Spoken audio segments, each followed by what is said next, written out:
America. It's Ted from Consumer Cellular, the guy in the orange sweater, and this is your wake-up call. If you don't have Consumer Cellular yet, now is the perfect time to switch and save. For a limited time, new customers can get wireless service for as low as $15 a month for your first year. Yep, the same exact nationwide coverage as the leading carriers for $15 a month for an entire year. What are you waiting for? Call 1-888-FREEDOM or visit consumercellular.com and use code RADIO15. See consumercellular.com/firstyear15 for promotional details.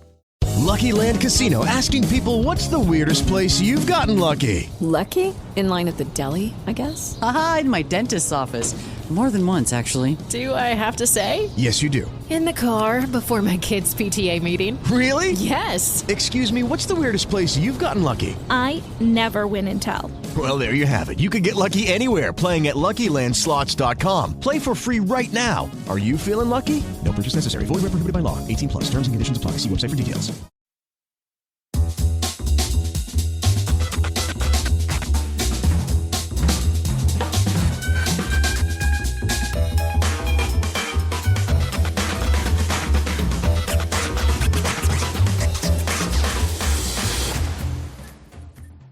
Welcome to Back to the Frame Rate, part of the Weston Media Podcast Network. Back to the Frame Rate, where we watch and discuss films on VOD and streaming platforms for your entertainment. I'm your host, Nathan Shore, and I'm here with Eli Escobar and Brianna Butterworth. Sam is not here for this episode, but he will be returning next week. But filling in for him is film critic, podcaster, and composer for Sonic Cinema, Brian Skutle. Welcome to our humble podcast, Brian. Thank you very much, Nathan. I'm grateful that you send the invite for me. I'm so happy that you're here because we've I think known each other for quite some time. It might be like 8-9 years where we connected. I think where you reviewed some of my films back in the day, and I really appreciate the I think positive reviews. I think you mostly gave my movies, so I think that's where we know each other from. But I really appreciate you coming on board. Oh, no problem. I one of the things that you will find out about me, and one of the things that you will know if you read Sonic Cinema and if you listen to my podcast, Sonic Cinema Podcast, is that I love talking about movies, and especially I love talking about movies that I enjoy. And I mean, not that you can't have fun talking about bad movies, but certainly movies that you get a certain amount of pleasure out of, it just makes it that much easier. So absolutely. So we're going to get to our movie tonight, but I would just love to get a little bit more information about, your history as a film critic and when you launched Sonic Cinema, and why did you launch it? How did you get into film criticism? So I started writing little blurb reviews for the local paper's You Be the Critic section in college, 1996, 1997, and that kind of got me interested in writing about film on a deeper level. And I started writing first for an email list that I maintained just of like friends and family and stuff like that. But in around 2002, 2003, I decided I wanted to have my own website, not only to house my film reviews, but also fan commentaries that some friends of mine and I were starting to do, inspired by the idea by the late, great Roger Ebert, as well as my original music. And as you mentioned in the introduction, Nathan, I've also done a lot of composing over the years, mostly electronic, classical, a lot of it just kind of standalone pieces. I did compose a film score last year. And so, yeah, about 2003 is when we really had the first discussions about Sonic Cinema. And in 2004, went online with some reviews. 2005, my music and commentaries went on there. And it's basically just evolved from that. And about 9 years ago, I started a podcast as well, Sonic Cinema Podcast. And it's been a very free-form podcast. Nathan, we had you on a few years ago, talked about your work. And yes, I think for the most part, I have been very positive with your work. Your work is something that really did resonate with me. And, so I do filmmaker interviews, but also it's kind of it's not very specific in terms of structure, except we do tend to discuss film history and classic films, filmmakers, and it's been a pretty significant grab bag of topics, but it's one that I think has been very exciting to see evolve over the past few years. Wow, that's really cool, Brian. That's awesome. What is the film that can you share the name of the film that you composed last year? So it's from a filmmaker, another one like you, whose work I critiqued several years ago. Brian Ackley. He did a film called Player PhD, and it's kind of a romantic comedy, which with that type of tone is kind of out the wheelhouse of what I typically compose for. It's more, my compositions are more serious, so it was a really nice challenge. Brian's a filmmaker I've admired for a long time, and I was really excited when he gave me the opportunity to write music for his film. And I've also done some short films over the years. I tried my hand at filmmaking back in the day, but honestly, film criticism is kind of where I feel like I'm presenting my film knowledge on its strongest level. Mm-hmm. Right. Mm-hmm. All right. Very good. Brian, where is the best place for people to find your film criticism, your work as a composer? If anyone wants to hire you, just I will put this in the links, but mention it here if you don't mind. So the main place is Sonic Cinema, www.sonic-cinema.com. My music, you can find it. Several of my albums are available at several streaming sites: Apple, Spotify, YouTube, all sorts of places. But you can also purchase my music at Bandcamp. All of my albums and EPs are available there. And I actually just released one that's kind of a compilation of horror pieces inspired pieces that I've written over the years, called The Cold Wind of Summer. And those are the main places. But the podcast, my music, is basically available wherever you listen to podcasts or music. So. Right. Well, thank you, Brian. All right. Well, I think we can get to the what we're going to be watching tonight, and I can't wait to hear your thoughts on this. And I have to admit, I did cheat, and I looked up I could see your review of this film. So I do know you have an opinion on this, and I think it was relatively positive. So I realized I was bringing in somebody that did have a positive. Nathan, you're juking the stats. I know. I had to make sure that like somebody was coming on here that wasn't gonna be like, I hate this damn movie. So, well, that had seen it. I had to make sure somebody, because I wasn't. Anyway, whatever. Anyways, let's get. I'm gonna get to first a plot synopsis of the movie we're watching tonight, which is called The Night Before.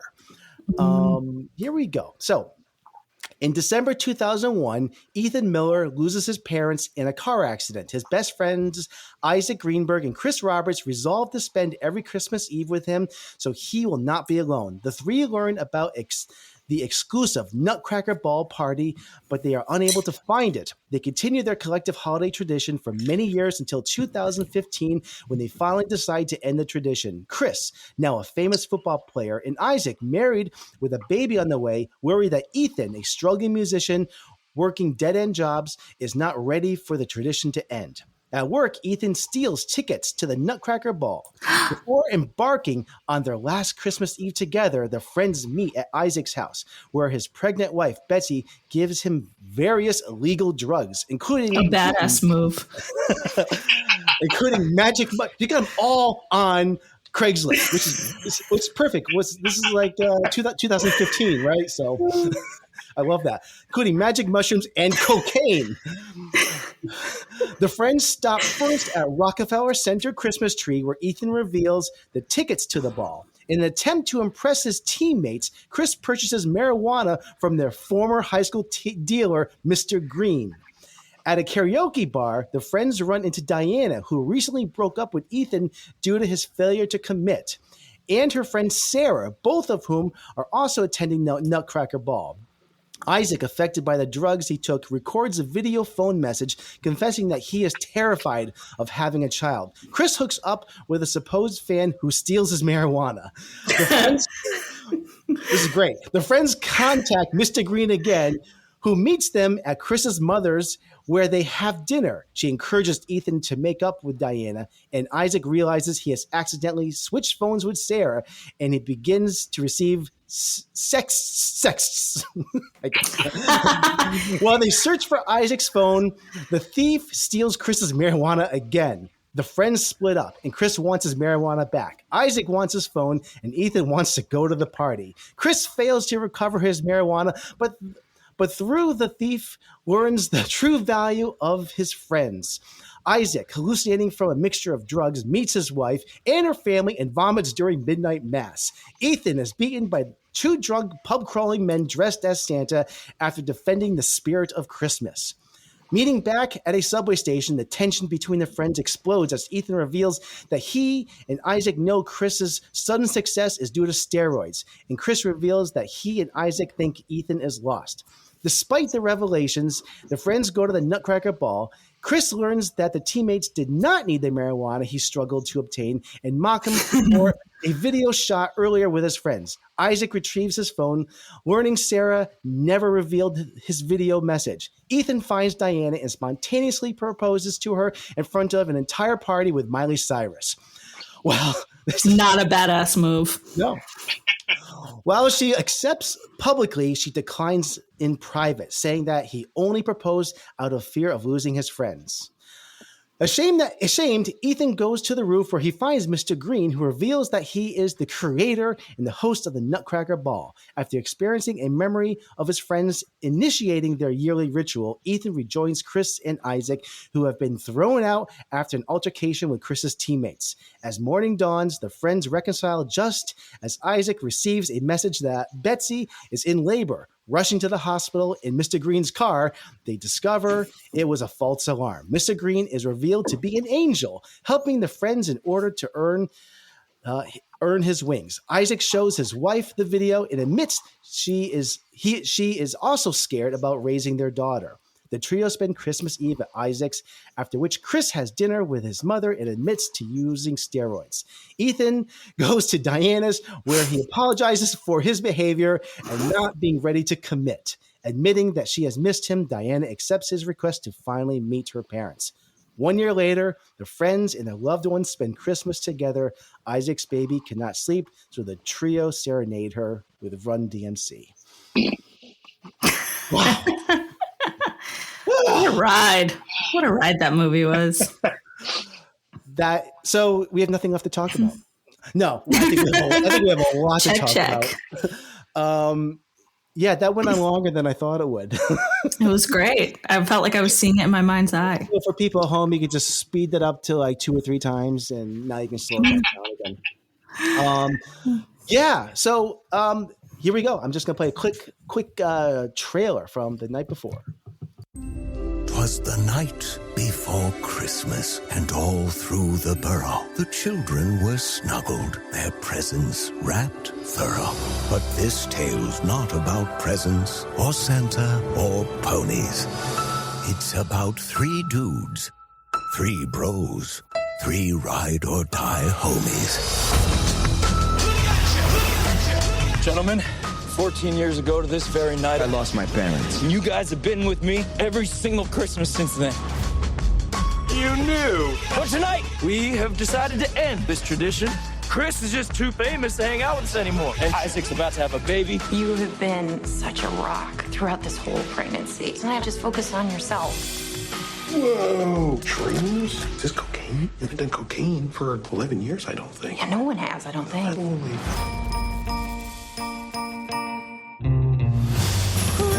I have a present for you. We're going to the best Christmas party in New York City. So that gives us several hours to hit as many traditions as possible. To the end of an era. I think the cocaine and the mushrooms are reacting poorly. You look insane. Only your right eye is working. Do I look weird now? Yes, you look weird. Still weird. Weirder.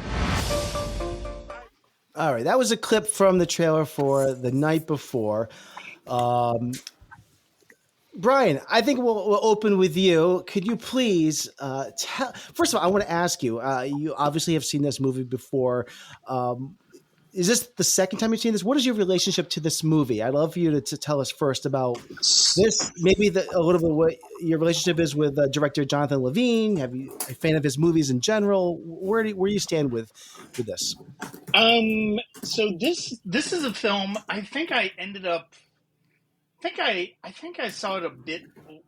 I think I saw it actually shortly before it was getting ready to leave theaters, unfortunately, because of the fact that. Okay, round two. Name something that's not boring. A laundry? Ooh, a book club. Computer solitaire, huh? Ah, sorry, we were looking for Chumba Casino. That's right. ChumbaCasino.com has over 100 casino-style games. Join today and play for free for your chance to redeem some serious prizes. ChumbaCasino.com. No purchase necessary. Void where prohibited by law. 18+ terms and conditions apply. See website for details. So, in 2015, when this movie came out, I was actually getting ready to get married, and it's one of the things that one of the reasons I was so interested about this movie, and one of the reasons it connected with me, was because of the fact that, I was thinking about it in perspective of how my own friends and I were starting to really transition into different type of lives, and how that was making it difficult for us to get together as much as we normally did. So that was something that was definitely on the brain when I saw the movie, and I really enjoyed it. It's ultimately a silly movie. It's a Seth Rogan, even Evan Goldberg production. I mean, this is some of the movies they talk about, they name check in the trailer is This Is the End, Super Bad, and then of course they had the interview, which didn't quite come out as they hoped for the year before. As far as Jonathan Levine, the three movies of his that I've seen, I am a big fan of. This obviously is one of them. His 2013 zombie movie, Warm Bodies, is really lovely, I think. It's actually pretty good. It's kind of, yeah. It's surprising. It's a really surprising blend of genres. And then his 2011 film, which put him in collaboration with Rogan and Goldberg for the first time, was 50-50. And Jonathan, I'm a big fan of that one. Yeah, Joseph Gordon-Levitt is in that as well. And that one's just absolutely wonderful. So those three films in succession, I'm definitely a big fan of. But I mean, obviously, the cast was a big reason for me to be curious and seeing this, because of the fact that I'm a fan of all of the main actors, and this just the cast is stacked. It really is, and one of the it wasn't the second time I had seen it. I'd seen it a couple times over the past few years. One of those things, one of the things that I noticed this time around is you sort of notice it's one of those, if you have repeat viewings of movies, especially more than one, excuse me, you do have a tendency to notice things. And I think there are just little details along the way here that you really start to appreciate about a movie like this. This seems like definitely a type of movie where it would benefit from multiple viewings because there's so much going on in this, in so many character notes that I actually am looking forward to seeing this again, maybe for next season. I was thinking this is a new annual watch for me, I think. Yeah. But continue, Brian. No, so no, I mean it really starts with those main three: Joseph Gordon-Levitt, Seth Rogan, and Anthony Mackie. And I mean the thing that's great about Anthony Mackie, especially, is that he's somebody who has really shown himself very adept at playing serious characters, comic book action, like in the Marvel movies.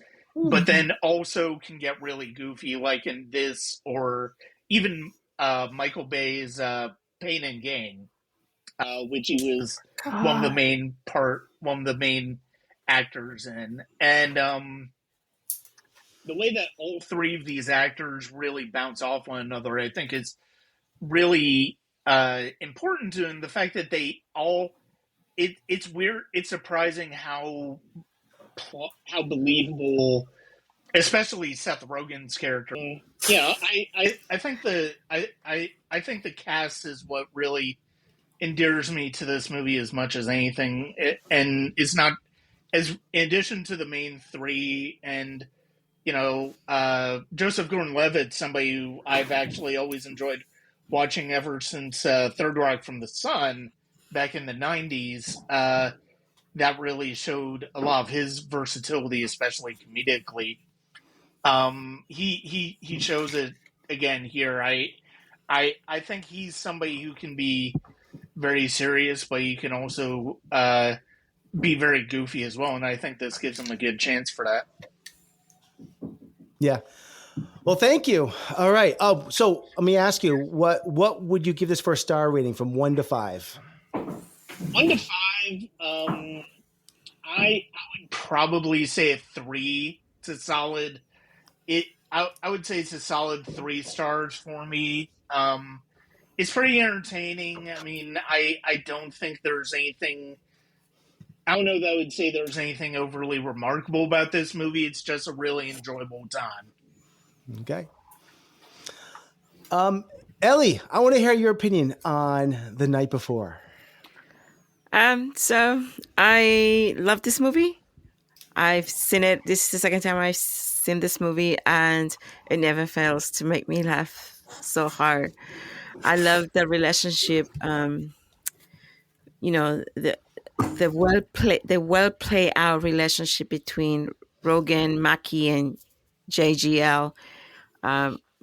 JGL is my favorite. One of my favorite actors, by the way. I just love him. And since like 10 Things I Hate About You. But anyway, I every time, it's like every Christmas there's like 4 movies I watch consistently.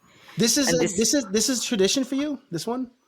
Yeah, I watch this one, really? As well as Home Alone, and the other 2 are A Christmas Story. So anyhow,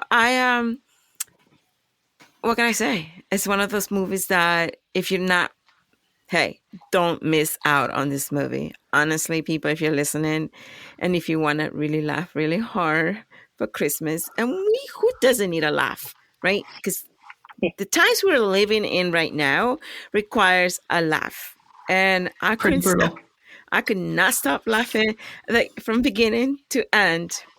And I love the little romantic scenes at the very end of the movie. It's one of those, it reminds me of one of those 1980s films, like, 16 Candles, where the guy ends up getting the girl ends up with the guy that she loves.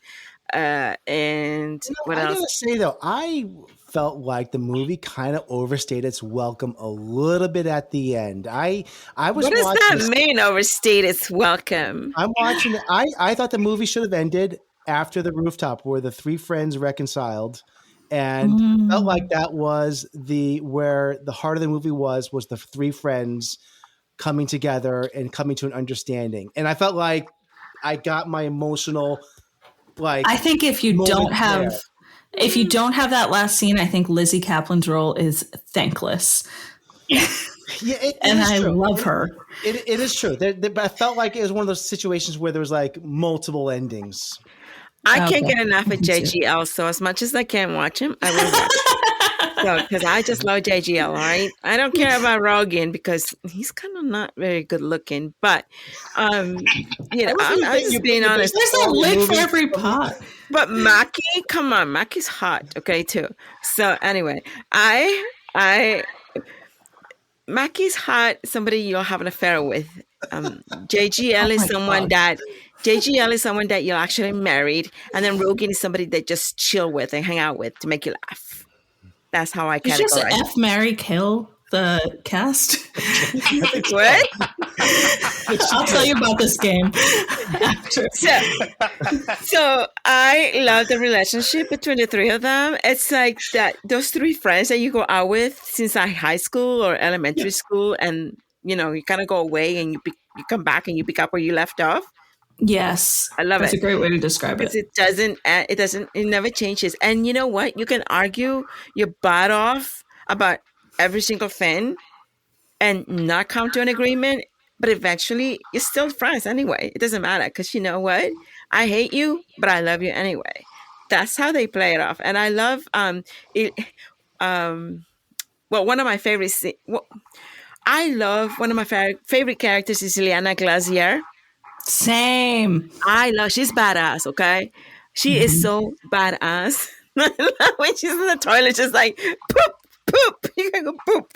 I mean, this movie's got, if you don't have a strong stomach about sexual situations and pictures, and penises pictures, then don't watch. If you're like a church goer and you're like into church and Jesus and God, then don't watch, because it's gonna make you feel like you want to turn it off. But if you don't care about those things, because it's just a movie and it's just to make you feel happy and laugh, then go for it. Watch it. The story is about the three friends. I think for me, it was about the three friends and how friendship can survive decades. You can go away, live your life, and still come back to that one place that you had a certain tradition with those three people. In a way, it's really funny, but I think I told you I felt like these three nerds were like the first nerds that how when we first started our podcast, it was you, Nathan, me, and Sam. Well, I felt like that was the three of us. Like, legit, I felt like it was like us at the beginning, like being so nerdy and like, we don't know what the hell we're doing. We're just going to go with the flow and we're going to love it. And like, we've become really good friends through this podcast. And nowadays, people are so fake that there aren't strong relationships like that anymore. Like when I was a kid in the 80s or in the 90s, right? It's hard because people are not very real. They have filters now. You don't know who you're looking at anymore. But this movie, one of my favorites, is fun. You're going to roll on the rug. You're going to roll over. And what? You guys want to know what my favorite scene is? Yeah. Well, I have to. Yes. It's when Ileana falls to the trash barrel. She's on the rooftop and she's like, the Hans Gruber? Yeah. And I'm they're playing Ode to Joy. Yeah. She's so badass about that. And also when he's at the table with the family and he's getting all those penises pictures. Yeah. Okay. Every time I laugh and I laugh and I laugh and I can't stop laughing because it's the funniest thing. What makes up for me is well. was Seth Rogen's internal monologue for that. is just priceless. Yeah. I mean, Rogan is king of comedy. I mean, I love Rogan. He's so funny. I could just look at him and laugh. I really do. And the fact that he walks around in an ugly sweater with the star of Israel on it, it's like, this is so funny. And the scenes where, I'm Catholic. So I was brought up believing that, Jesus was crucified by, by the Jews. I have so much to say about the scene in the church because I was raised Jewish, and my feelings about going into a church when I didn't have a lot of experience going into a church. I related 100% to Seth Rogen's character going into church. I felt like all the eyes were on me, like they know I'm Jewish. They know I'm Jewish. They're looking at me, and when that baby looked at me, like I'm judged by babies constantly. Oh my God, that baby was like, and then he gets up and he says, "I'm sorry, we did this to you. I'm sorry." He runs away. But the funniest part is when he's at the party, and the Messiah. It's like it gets like his hand gets stuck to the glass, and the guy goes, "Crucify the Messiah." I'm just like, I can't even. And then I really love. I thought that joke was a little lame. I thought that joke was a little lame. I don't know.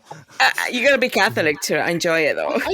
I get the joke. I just thought it was a little lame. Well, there's nothing about this movie that I don't enjoy. Yeah. Everything about this movie, I love. Every single part of it, and I even love the cameos of all the different actors that come in. Mm-hmm. Those were awesome. And like, oh, it's so-and-so. Oh, it's so-and-so. Yeah, I give it a 5 stars. So 5 stars. Yes, I did. Highest of stars. All right. So you and me, B. You want to go next? You want me to go next? Sure. I'll go next. I also really enjoyed this movie, and Ellie was telling you earlier, I wouldn't have watched it if Ellie didn't recommend it. So I'm glad that you did. It was totally off my radar. I don't think I had registered it when it came out, but I like Point Grey Productions, Evan Goldberg and Seth Rogen Productions. I like their movies. I thought it was really well paced, really well cast. I just think it executed everything really well. So I was pretty on board with it. I thought they did a great job. So the movie starts with them sort of grappling with how they're going to deal with this being their last holiday together. And I think it spends the right amount of time with that, because I was bought in by the time JGL steals those tickets. I'm like, it's about to go down. It's about to get. With the Lucky Land Slots, you can get lucky just about anywhere. This is your captain speaking. We've got clear runway and the weather's fine, but we're just going to circle up here a while and get lucky. No, nothing like that. It's just these cash prizes add up quick. So I suggest you sit back, keep your tray table upright, and start getting lucky. Play for free at LuckyLandSlots.com. Are you feeling lucky? No purchase necessary. Void where prohibited by law. 18+ terms and conditions apply. See website for details. With Lucky Land Slots, you can get lucky just about anywhere. Dearly beloved, we are gathered here today to... Has anyone seen the bride and groom? Sorry, we're here. We were getting lucky in the limo and we lost track of time. No, Lucky Land Casino, with cash prizes that add up quicker than a guest registry. In that case, I pronounce you lucky. Play for free at LuckyLandSlots.com. Daily bonuses are waiting. No purchase necessary. Void where prohibited by law. 18+. Terms and conditions apply. See website for details. Crazy in here. And I just thought the things that got crazy, it was also the right level of crazy. I feel like some movies don't go crazy enough I just thought it was the right level of crazy. But still, even though there are killer star performances, I thought what really sold this movie was the supporting cast. I loved Alana Glazer. I love Lizzie Kaplan and Mr. Green. Like, for me, he was the best character. Michael Shannon. Thank you. I kept on saying Shannon. Michael Shannon was, for me, the best part of this movie. I thought it was great to have this like pseudo Christmas Carol dogma thing of like Ghost of Christmas Past, present, future. He's doing so many things. He's like an amalgamation of like all these ghosts, but he's also like their guardian angel. It's like, it's a Wonderful Life. He's like, that's where like the dogma thing comes in for me. Like it was so well done, and it really it was a really useful plot device to like bring us back to the point of the movie and bring them back to their sort of central moral compass. I thought that was a great job. And then whenever there was, a plot device that got them out of something, like him leaving his car there so they could go to the delivery room, it was just fun. It was just in the spirit of the movie, and it didn't feel like it was an excuse for anything. So I thought it was great. I had a really good time with it. Though there were a couple things that took me out of it. Some of the camera work, especially earlier on, I just thought got a little loopy, and I wasn't totally on board for all the cinematography.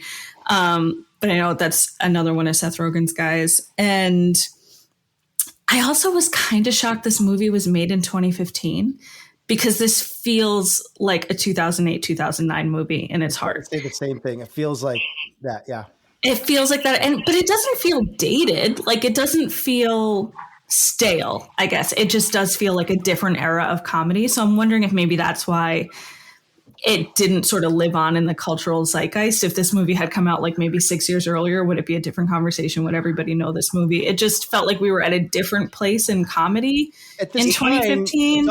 R-rated adult comedies were not doing well also. Like this feels like the era of like Knocked Up and The Hangover. Like maybe in that era, this movie would have like really done more. I don't think this movie did big business at all. Like you, I had never heard of this movie, and I'm really surprised because this was off my radar completely until which is crazy. Now it's not, because I told you to watch it. Yes, and you guys put me through November. This was good payback though.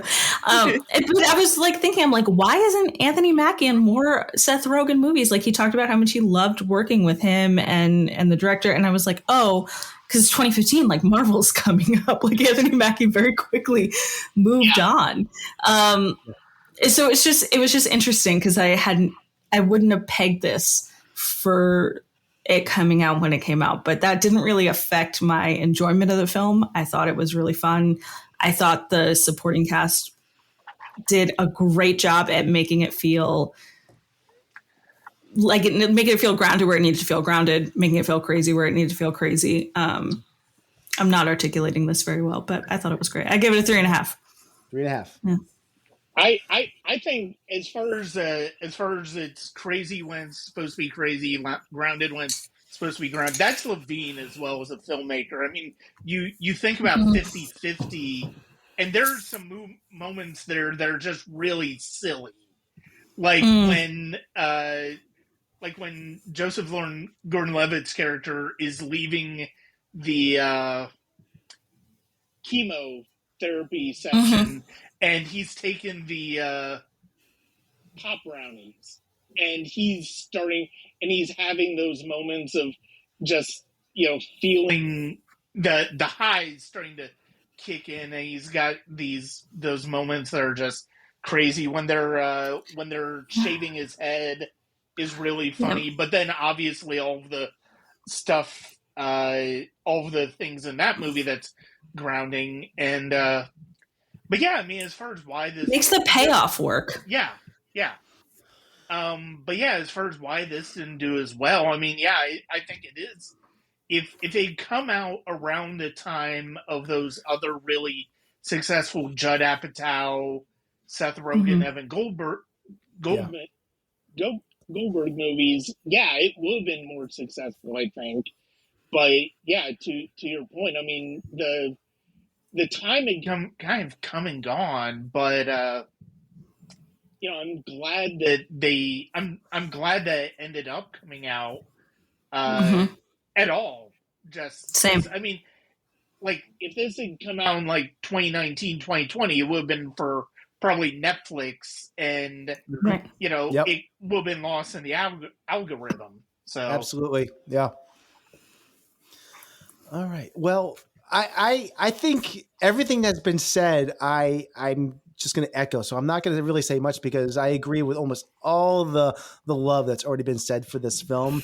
I really do. I really did like this movie a lot. And as I said, I'd never seen this before, hadn't even heard of it. I thought I knew about every single Seth Rogen movie that and Goldberg movie that has been made. And this was just a delight because I knew nothing about this and I just loved because I had no idea where this was going as I'm watching this. And so many great set pieces in this, great scenes. The highlights, of course, were Seth Rogen going to church. And like I said before, I've been in that place before. But what I will say, there's a couple things I want to mention, a couple nitpicks as well, I will say. I thought the three leads just had amazing chemistry. Perfect. Rogan, JGL, going back to, I love the film 50/50. My main takeaway though, I think this is, just at its core, a very heartwarming and relatable story about, male insecurities as we face aging and growing responsibilities, pressures of what society puts on us, on men. And I think the three leads, they're very different characters, but I could identify with each of them. Mm-hmm. Ethan's, he's played by Joe Levitt. He's a 33-year-old failed musician who's either probably not as good as he thinks he is or too stubborn to change his ways to better a situation. He's a poster child of someone who's just stuck in place and can't get out of his own way. I've been there. Isaac, Seth Rogen, he's becoming a first-time father, and he's unsure if he's dad material. He's scared to death about the next chapter in his life, and I love his drug-fueled rant that he does on his phone. And I've had that moment. My wife's never going to listen to this podcast. I've had that moment crying in my shower leading up to put that baby in a bag. I've been there. And Anthony Mackie, he's this 34-year-old athlete who's found this recent fame in his mid-30s as an NFL wide receiver, but it's just a facade, as we later find out. And he's so desperate for success that he took shortcuts to get there. And I felt like, I've been there too. I love that Anthony Mackie was a tryhard. I pretended to be somebody I'm not all the time. So like, oh my God, I am all these people. And again, I'm much older than these characters are in this movie, but that was me in my mid-30s. Absolutely. All of these people. So like this struck a chord. Each one of them, I was these people, all of them. Mm-hmm. Also, this tugged on a couple heartstrings because I feel like I used to have friendships like this that, that ultimately, they fizzle out and they do change when we get older with marriages and kids and life. And, I was the one who was just so desperately trying to keep the magic going, keep the gang together. So like this, just like, oh my God, I've been there and I tried to, keep these friendships going. And as I got older, I realized, life goes on. You make new friends. I made friends on the podcast. I made friends in other industries and stuff. That's just life. But this is just such a relatable story that, that it just really resonated with me. It made me feel so many things, but it also was so just damn funny. I laughed my butt off throughout this whole thing. So many surprises, I just stumbled across in this. Just considering a few weeks ago, I knew nothing about this film. So those basically I want to say I'm giving this 4.5 stars. I had a blast with this. Couple quick things I just want to nitpick. I love the Joseph Gordon-Levitt character, but the one thing I do wish is that I wish they fleshed out his character a little bit more. He is. I know this is 3 co-leads, but I feel like in some ways he is supposed to be kind of like the heart of this movie. And we know that he's a failed musician. We know he has an ex-girlfriend. We know he lost his parents. But I don't feel like much is really explored. And I would love that there's a little bit more backstory. And I know it's not consequential to the movie, but I feel like there's just so much about his character we know nothing about. And I would have loved to have gotten a little bit more out of that. And as we said before, Michael Shannon, absolutely the MVP of this movie. I don't have to mention anything more about that. Oh, so good. I love Michael Shannon and everything he does. Every time he's in a movie, It's going to be a good movie. It's going to be great. In every scene he's in, he's the half-star bump. He's one of those actors where I love comedies also where when you cast somebody like him, because he plays it straight and serious. And I love anytime you take somebody like Michael Shannon, who is already kind of like a creepy looking guy, and you put him in this. It's gonna be just it's gonna be great casting. So this just I had such a good time with this. And Mr. Green has some wonderful one-liners. I just love the moment where he's first sitting with Anthony Mackie in the car, and he says something like, "It's good to see you kids hanging out and smoking up. It makes me proud." You know, it's like, I just love it. So yeah, love it. Thank you, Ellie, again for recommending this to watch. Yeah, welcome. Going off of what you were saying about Ethan's arc, I mean, I do agree with you to a certain extent that it would have been nice if it had been fleshed out a little bit more, or if there had been a bit more introspection on his part in some of these different interactions he has away from the gang, away from the trio. Because, I mean, basically what we kind of get the very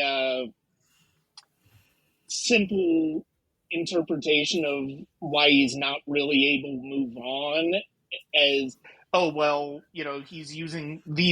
he's very codependent on Isaac and Chris to hold on to those memories of his. And one of the things I do like about that, and why I think the ending works so beautifully, is that they ultimately figure out by the end how that just because this tradition is done doesn't mean that them spending time together around the holidays has to end. It just has to kind of adapt into something more congruent with what everybody's life is at.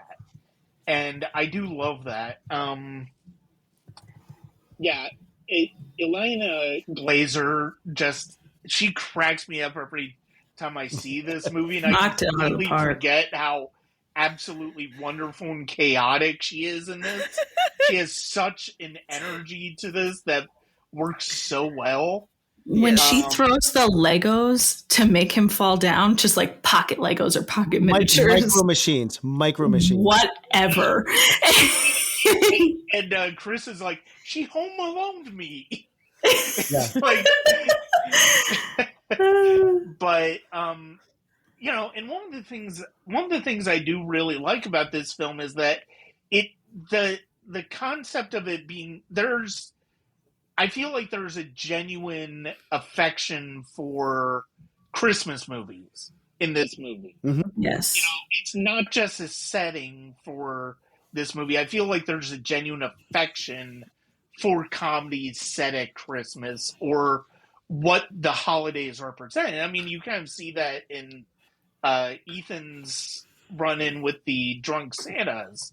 But I mean, I do think that's one of the reasons that this movie is as successful as it is, because of the fact that it plays genuine with the idea of what the holidays can possibly mean. Brian, it's interesting you say that. On an interview with the Today Show, Seth Rogan and JGL were on, and they talked about that exact thing. And they were saying, like, this is bred out of, we just love Christmas movies and we think they're great, and we wanted to make that in our own way. And it feels sentimental, even though it's absurd and it's a little subversive. It definitely feels schmaltzy at the same time, and you kind of love it.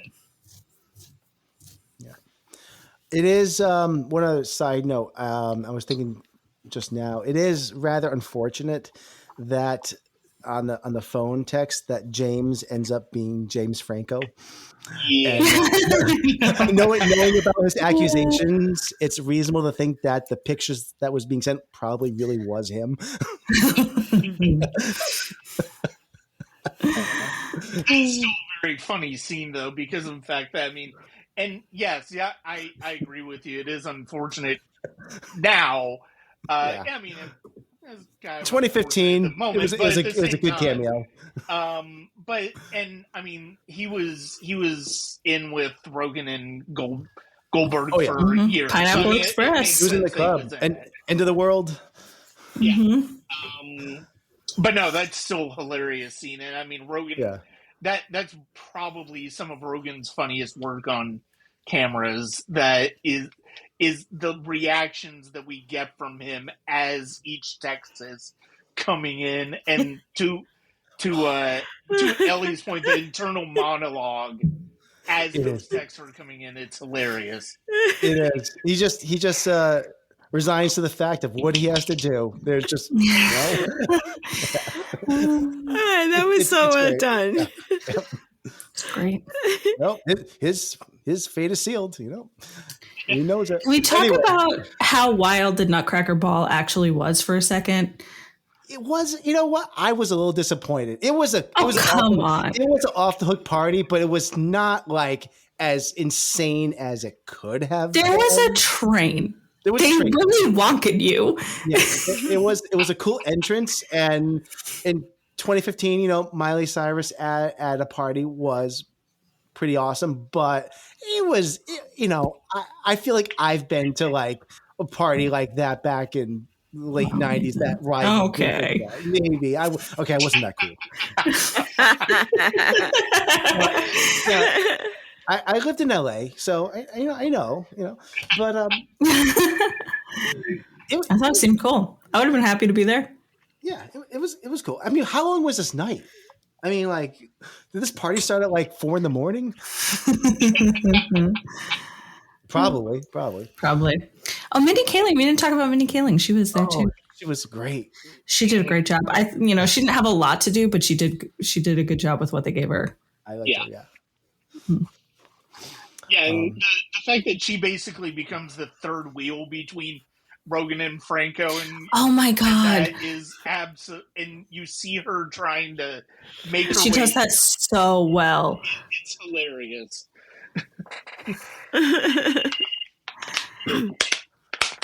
All right. Well, does anyone have any final thoughts on this film before we move on? No, that's it. All right. So, thank you everyone for the discussion on the night before. And let's move on to our next segment of our show, our recommendation shelf. Hello, welcome to Masterpiece Video. How may I help you this afternoon, sir? I'm looking for a copy of 8½. Is that a new release, sir? No, it's the classic Italian film. Yes, sir. Just check that on the computer for you, sir. Hello, how are you young ladies this afternoon? May I help you find a particular masterpiece movie? No. Yes, here it is. 9.5 Weeks with Mickey Rourke. That would be in the erotic drama section. No, not 9½, 8½. The Fellini film. How about this one? Get it? I'm sure it sucks. All these movies suck. All right, it is time for a recommendation shelf where we each will recommend a movie that is a tie-in to our discussion this week of The Night Before. And our theme this week is Nights of Debauchery. So I can't wait to hear what everyone has in store for us. Who would like to begin? Brian, you got something queued up for us, or? Let's see. It kind of feels like.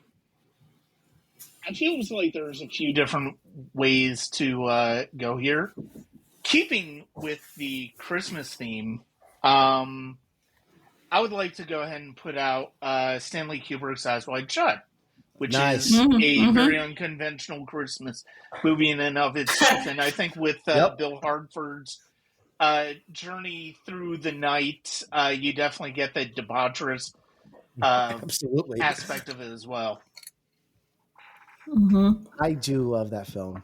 It's a good choice. I haven't seen it in about 15 years, so I thought about that film, but I haven't seen it in a while. And I'm trying to remember it beyond the big famous party scene. Is that the one with Tom Cruise? Yes, and Nicole Kidman. Yeah. Yeah, I didn't like it. Oh no. No. I don't think this is a big Kubrick crowd in our podcast. I heard B. I'll like Kubrick when he comes back from the dead and likes women. Yeah. I think that's fair. It's just I don't know. I don't think I understood it. I don't know if it's just the way the camera moved around, just kind of made me dizzy. And it's okay if it's not your movie. Yeah, I didn't get it. Completely understand. Yep. Well, Eyes Wide Shut is I think streaming on Paramount Plus right now. It's also you can get it on VOD. Ellie, what do you want to recommend? Well, first of all, I didn't even know what debauchery meant. So I just learned what debauchery means. And so there's so many movies in this genre. So many movies. But I went with the Risky Business one because it's, one, it's the 80s. Can't go wrong with 80s movies in my book, obviously. It's Tom Cruise in his underwear dancing. I've actually have recreated that scene, obviously with shorts on, not underwear, but it's so fun. And the movies, basically of the times in the 80s when you had all those teenage movies. And I remember the first time I saw this movie, I freaking loved it. I love Tom Cruise. I still love Tom Cruise. A lot of people don't like Tom, but whatever. He's got his own thing going, and I don't really care. I think he's a great actor, and I love that he does his own stunts. And that, in my book, makes him a really great actor. Let me see. What is there? Oh, there. I almost think of Risky Business as that. Obviously, it's not as good as The Graduate, but because there's that relationship between the older woman and the younger man. The music's great. And who hasn't thrown a party when their parents gone out away for vacation? I know I have. And they broke everything. They even killed the fish in my living room. They put beer. Yeah, I hope my parents don't listen to this podcast. Probably not. But you're on the naughty list, Ellie. They did. They put beer in my fish tank. It wasn't my fish tank. It was my dad's. And the first thing he said is like, make sure you feed the fish at this time and at this time. And next thing I know, after the party, the next morning, I've seen the fish dead. So we went to buy new fish. We did. We went to go buy new fish for my cousin, and we replaced them. But my dad somehow always knew that is not the same fish. We're like, It is. It just changed colors. Anyhow, fish that changes colors. Yeah, so I really love Risky Business. If you're looking for a fun movie to watch and to reminisce, if you grew up in the 80s, go back and watch Tom Cruise, Risky Business. Yeah, and I think that's available on VOD right now. So yeah, all right, B. Sure. I went with Gaspar Noé's 2018 Climax, which for our listeners who might not have seen it is insane. I think he decided to film it in like 2 weeks or something crazy, and it has a ton of long shots, which I really love. So the movie is they say it's very loosely based on a true story. I don't think you should take anything Noé does as true or gospel, but just interesting and chaotic. Of a dance troupe who on their last night of rehearsals decides to celebrate in some sort of, looks like an abandoned warehousey kind of space. And one of the dancers spikes the sangria with LSD, unbeknownst to anybody else. And so the evening devolves into a night of terror and fright and paranoia. And it gets really crazy, really fast, and really scary as people try to figure out what is happening. It does end with some tragedy, but it's really interesting to watch it all happen. It opens on a 10-minute one shot, and it's just crazy watching them all dance and the way the camera moves, and it's super interesting. I think it's just really interesting to watch, and it's gripping. It'll have you focus the whole time. All right, excellent. I have seen a lot of Noé's movies, but I haven't seen this one, so I take this over Enter the Void. I feel like Enter the Void is his most famous, but I take Climax. Okay. Right. Where do you know where this is available to see? Yeah, for sure. So this you can rent on Prime, or you can see it on Apple or Paramount Paramount Plus. Okay. All right, my pick is the 2022 film from Damien Chazelle, Babylon. So good. The entire film is about indulgence and debauchery, I think. But specifically, I'm going to target the beginning of the film, which is this party scene at a mansion with Another long take. Hollywood elite, socialites, all of high society, fighting, drinking, fornication, mounds of cocaine. Every hedonistic act is on full display, and the band plays on during this. What I love about this scene is that it takes its time to step away also from the party, and we get to know the important characters. Nellie Leroy, played by Margot Robbie, Manny Torres, played by Diego Calva, and Jack Conrad is Brad Pitt. And the three leads, I personally felt were really good in this. I know I'm in the minority to a degree with this. I loved it. There's a lot of people that hate this movie or are really just kind of lukewarm on this. But I was just captivated by this film. Number one, I love movies about movies, and even though the story is exaggerated and is, it's a heightened reality, but I just love the inside baseball aspect of this. Number two, I totally get why some audiences just don't connect with this, but for me, this is just a 3-hour fever dream that I just never wanted to end. So I was just completely in the bag for this. And I will defend this movie, even though there are people that I totally understand will not connect with this. But if you just want to watch the first 28 minutes of this movie just for that party scene, it is worth it just to see that. So I recommend the first 28 minutes of Babylon. And if you're not connected with the story, turn it off. I will not be offended. So that's it. So Nathan, to back you up a little bit on this, that song that is in that party that you're talking about ended up on my Spotify Wrapped. That's how much I listened to it. Okay. So that's it's streaming on Prime Video right now and Paramount Plus, and you can rent it on VOD. So there you have it. Those are our recommendations for Nights of Debauchery. So that is where we are going to end it this week. Let me just do a little bit of housekeeping before we end it here.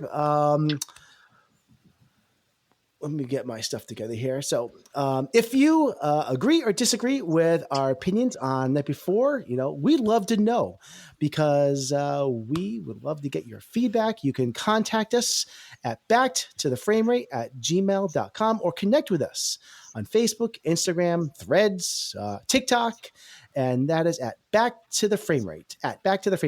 Your support is greatly appreciated, so please take a moment and leave a rating and review on Apple Podcasts, Spotify, or your preferred podcast app. And we highly recommend you subscribe to our newsletter, Frame Rate Monthly. This newsletter is packed with details about our podcast, including what we're currently watching, upcoming discussion topics, and other engaging content. And to subscribe to our newsletter, simply send an email to us at backtothe.framerate@gmail.com and include newsletter in the subject line.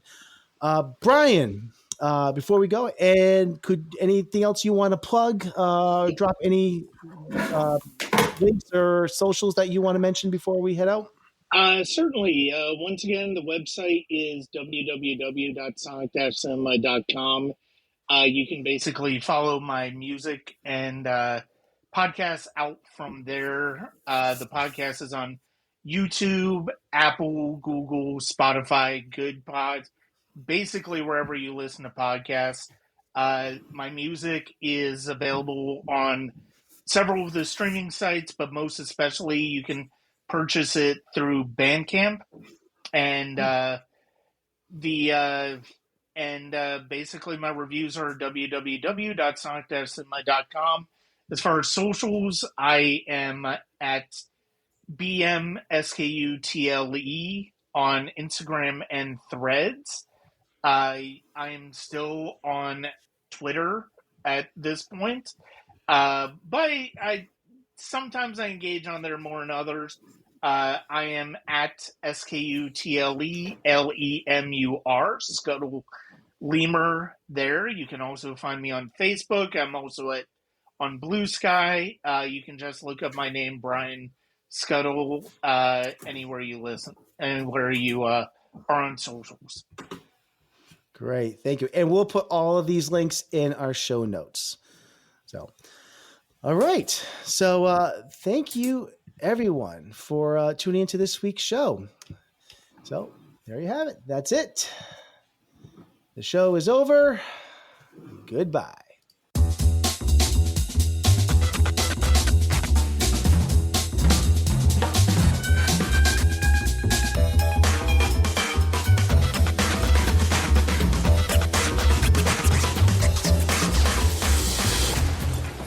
I want you to know it's over. Well, bye.